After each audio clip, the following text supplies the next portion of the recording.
Join now Noah Barkin, Senior Visiting Fellow from the German Marshall Fund of the United States. Thanks very much for coming on to Good Morning Europe.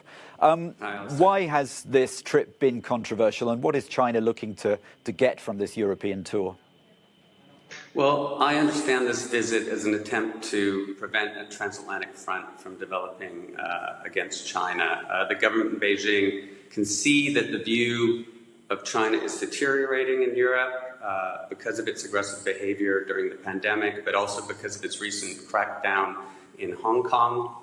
They also know that Joe Biden could be sitting in the White House come January. Biden has vowed to work more closely with European allies in building a sort of coalition against China. So I see this largely as an attempt to prevent that, probably with a combination of carrots and sticks. And it's not just Biden, as Mike Pompeo has also been in Europe warning that China is a threat to the continent. So where does the EU stand between Beijing and Washington?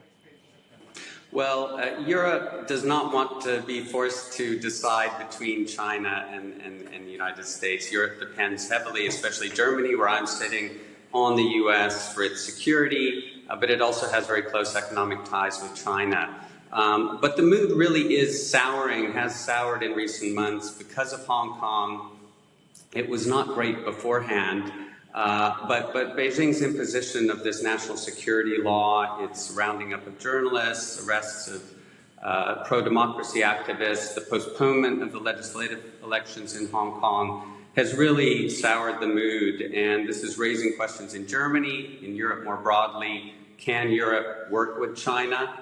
And I don't think it will have helped the mood. Wang Yi was, as you mentioned, in Norway yesterday and questioned whether the virus originated in China. That's not gonna help the mood here in Europe.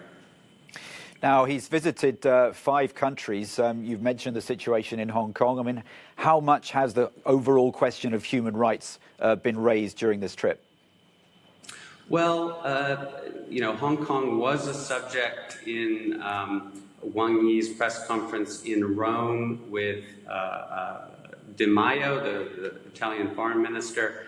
So Hong Kong is being raised. There have been a number of protests in the Netherlands. There was an attempt to invite Wang Yi to Parliament to talk with MPs about the situation in Hong Kong.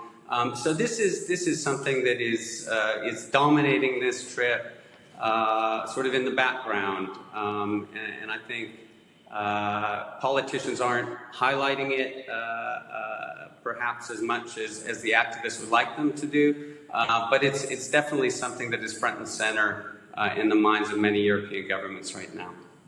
Noah Barkin from the German Marshall Fund, thanks very much for joining us on Good Morning Europe. Now, with just 67 days to go until the U.S. election, Donald Trump has formally accepted the Republican nomination for U.S. president. In a break from long-standing tradition, the incumbent candidate spoke from the White House, which has inflamed critics